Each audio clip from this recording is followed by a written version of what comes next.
Well, I'm back out in the streets tonight doing Nightly Encounters, and what I've seen so far is unbelievable, and what I've done so far is unbelievable. Check it out. If they don't have a chat with us, come on.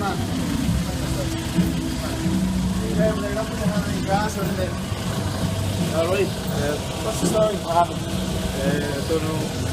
Someone did it. Why are you just fought? I didn't know. Okay. What's your name, Pat? Kevin? Kevin?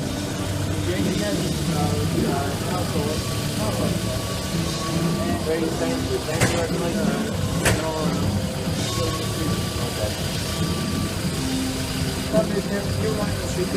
Well, there you go. Had to ring another ambulance for a homeless person that was found in a lane, and the only reason that I found him is because he was lying in the middle of the lane. So I went down and I see he was alright, and his whole face was all bleeding. He fell and smacked his face, but he has no sleeping bag and he's a bit dizzy and stuff like that. But that's just how it took. Like, this is the second night I'm out here tonight, and I had to ring an ambulance. Like, you know, it's horrendous. Like, he was just left in the back lane. You know what I mean? In the back lane. Disgraceful, like, you know, it's absolutely disgraceful. Here's some more interviews I'd like you to listen to. Yeah, well, cheers. How did you end up on the streets of Dublin? My wife committed suicide 3 months ago, so she did. I couldn't stay in the house. I'm originally from the Midlands, so I decided to come to Dublin. I lived here 30 years ago. There's nowhere else in the country that I know of where you won't go hungry. Other than that, I'm taking it from day to day. I don't know what's my plan. I don't know what my plans are. There is a free phone number here, but I don't use it. I live in a tent. I'm warm. But the winter's coming. I'm kind of worried about my health now because my lungs are not the best. So.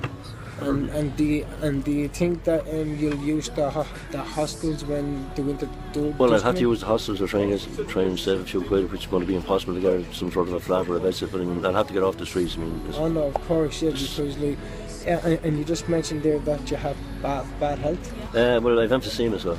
Oh, emphysema, really? Yeah. COPD is called chronic obstructive pulmonary disease. And being in the cold and damp weathers would cause that to go. Oh, I'd end up in pneumonia. I had pneumonia before. I end up in pneumonia. The cold weather just kills me chest. Like, I'm on 3 different inhalers, 2 different sets of tablets. Right, you know, like I said, the only place for me to survive is in Dublin. Like, you know, there is people up there that are generous. I mean, I do beg in the streets, like, you know. I mean, people think, you know, because if you didn't beg, you wouldn't be able to survive. Well, I wouldn't be able to survive. I need to keep clean. Of course, you know, of course. So obviously that you need to get a bit of money to keep yourself going. Oh well, exactly. Like, you know, yeah. People, I don't drink, I don't take drugs, like, you know, and people think, you know, people don't understand the word homeless. You know, homeless to a lot of people in Dublin. They think it's some sort of a disease or afraid to touch it. But it just means you've no home and you've less than the people. Exactly. Less than other You're people. no different than anyone else. No. Like, apart from they have a home and you don't. I don't. Yeah. You're a human being just like everyone else. But I just less than they have. That's all. You know. I mean, like I said, I'm a religious man. Like, you know, but a lot of these people that look down on me, like, you know. When the day comes, we all go to the man above, like, you know. A lot of people that look down on me are going to be homeless up there, and it's a bad place to be. So that's the only thing I have to look forward to in this day and age. And do you actually do you fear for your life on the streets? Like, I do, of course. I mean, I'm staying in a place, like, you know. I'm not going to say where it is, like, but I mean, it's in a temple. I mean, every sound. I mean, it's a big city. There's places in Dublin you can't go, you know. There's places in Dublin you can't sleep. Because I mean, I've known of people that have been urinated on, like, you know, people have been attacked to woke up without their runners on them. Their jacket's gone, their sleeping bag's gone, everything robbed them, like, you know. And have you ever had anything robbed on yourself? Well, the first couple of weeks I came up here, I had my whole backpack taken, so I didn't know I was sleeping in the door up here, so everything they had brought me was gone. So, I mean, thankfully to a place called the Lighthouse, you know, Brother Luke's down there, they're all very good, like, you know. They all are good. I mean, and there's a place over there at Central Bank to come every week as well, there's always stores there, like, you know, I have to mention them, you know. They're brilliant, like, you know, it's absolutely brilliant. I mean, like I said, you won't go hungry, you won't stay dirty in Dublin, but I mean, it's hard, you know, it's hard. Have you ever been attacked on the streets? Or? Well, I've been approached by young fellas when I kind of have an unapproachable look, like, and let them know I'm no fool, I'm no fucking idiot, like, exactly, you know. So that's it. Just fuck off, like, you know. You don't play, I play, like, you know. Exactly. Don't let you're dead right. But I would say to people, you know, don't let the old man look fucking about you off, like, you know. Exactly. No, you're dead right, and fair play to you because. Well, I mean, it's the younger kids up where my heart goes up, like, 16 and 17, like, you know, falling over the place happens. I get up early every morning and walk, you know. It's for my lungs, you know. I need the exercise. Yeah. I see kids falling on 17 and 18, goofed over our heads to call, like, you know. It's heartbreaking, like, you know. And they're not able to look after themselves, like, you know. I'm a mature man, I'm able to look after myself, I think, like, you know. I slept rough when I was young, but I mean, I didn't think I'd end up at 50, 55, 56 years of age, like, you know, doing the fucking same thing again. But I mean, I brought it on myself, it was my choice, like, you know. Yeah. For what happened to me, I just feel Dublin is the place for me now. This will be my abode for whatever days I have left. And have you ever slept in a hostel in Dublin? I slept in a place called the Morning Star at first, like, you know. But And what do you think? Absolutely brilliant, brilliant, a brilliant place. I mean, I recommend it. Absolutely brilliant place. Very attentive people down there, like, you know. They're all brothers down there, you know. But I mean, I just couldn't be around people. I wanted to be by myself, like, you know. That was my choice, like, you know. I mean, I find you move into a hostel first, people ask you questions, what's in your personal life, like, you know. For me, it's on a need to know basis. I tell you what you need to know. I mean, don't be asking me why I'm here or whatever, like, you know. I just don't need to do that, like, you know. No, you're dead. You're dead. And I just want to say thank you for this interview. And I really wish you the best of luck, and I really hope you do get accommodation soon. Oh, well, thanks very much. Much appreciated. No problem. So, mate, how did you end up sleeping out on the streets? My name is Stephen, yeah? Yeah. That is actually my real name. I have a partner, her name is Danielle, she's 5 years older than me. We have a 2-year-old daughter, and 3 days before Christmas last year, our landlord died. Your landlord died? Yeah. And his sister just took over His sister took over the house? Over everything. So you were left kicked out to the street? We had 6 weeks to go. 6 weeks they gave you? Yeah. And you couldn't find nowhere else? We had nowhere. Well, I had a friend of mine who was an agent with fucking Jim O'Reilly auctioneer. Great fucking name up, because he fucked us up. And he promised me a house on the Monday, and you never got it? No. And come here, have you ever lived in any hostels in Dublin? No. You've never lived in a hostel in Dublin? No. And how long have you been on the streets for? Oh, we came homeless on the 20th of February. 20th of February of this year? Yeah. And you've been and you haven't been in a hostel?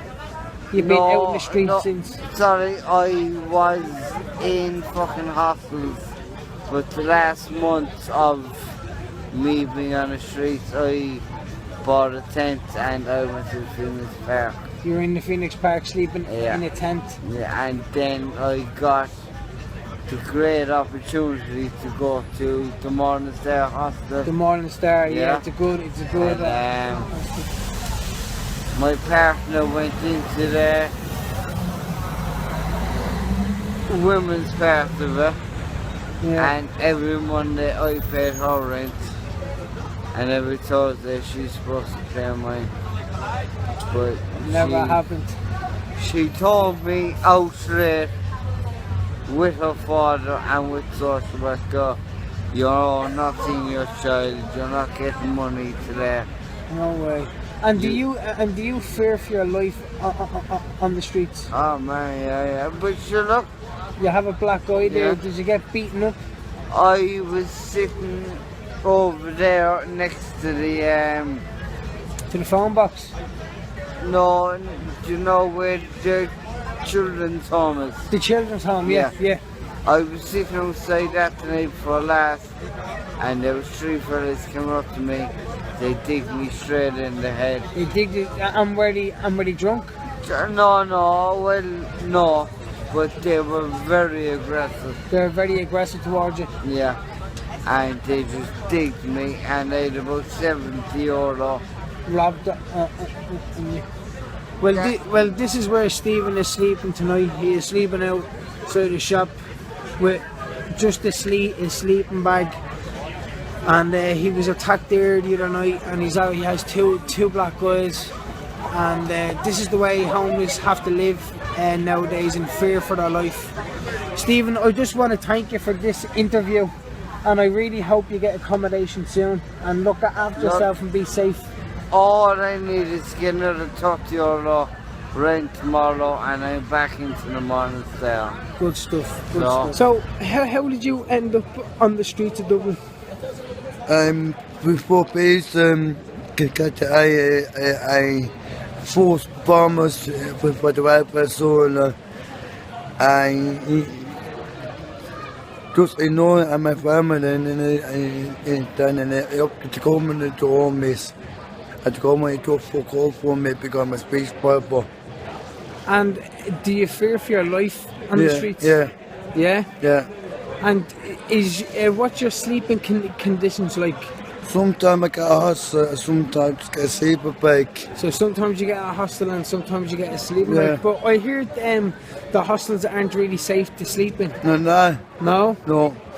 Have you ever got in trouble or gotten beaten up or robbed before? Yeah, I got robbed. I hustle once or twice.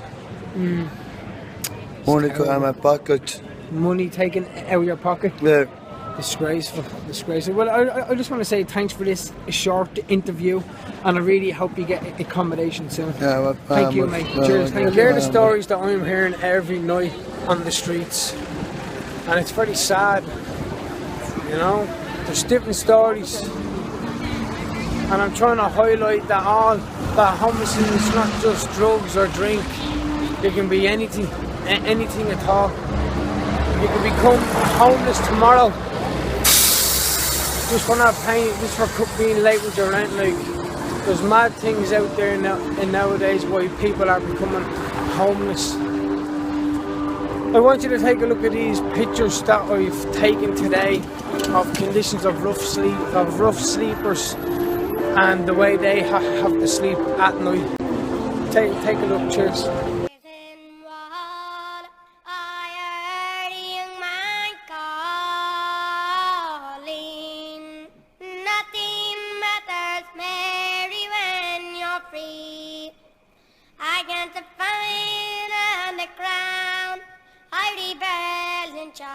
Now you must raise our child with dignity. Love, light a field of Athenry, where once we watched the small free birds fly. Our love was on the wing, we had dreams and songs to sing. It's so lonely round the fields of Athenry.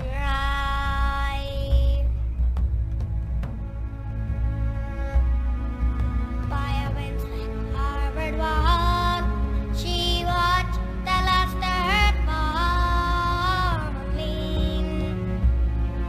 as the prison ship sailed out against the sky. For she'll wait and hope and pray for love from Botany Bay. It's so lonely round the fields of Athenry. Love, light a field of Athenry, where once we watched the small free bird fly. Well, there are some of the conditions that the homeless have to go through every night and every day. And them pictures are very upsetting, and it shows you that the government don't give a fuck. They really do not care about the homeless situation in Dublin or in Ireland. And it is crazy the way Dublin is only really mentioned for homelessness in Ireland when it's actually all over the country. So you only really hear the main stories about Dublin, but I can tell you one thing, there's a lot more homeless people around the country than just in Dublin. And I actually went up to a guard today, and I asked him what's his thoughts on the homeless situation in Dublin. He says, I couldn't give two rats about the homeless situation in Dublin. So, if a guard has that attitude against the homeless, what do you think the government are going to say if you went up and said it to them? It's ridiculous. But I just want to say thanks for watching Nightly Encounters with the homeless. Please tune in for tomorrow's one. Thank you.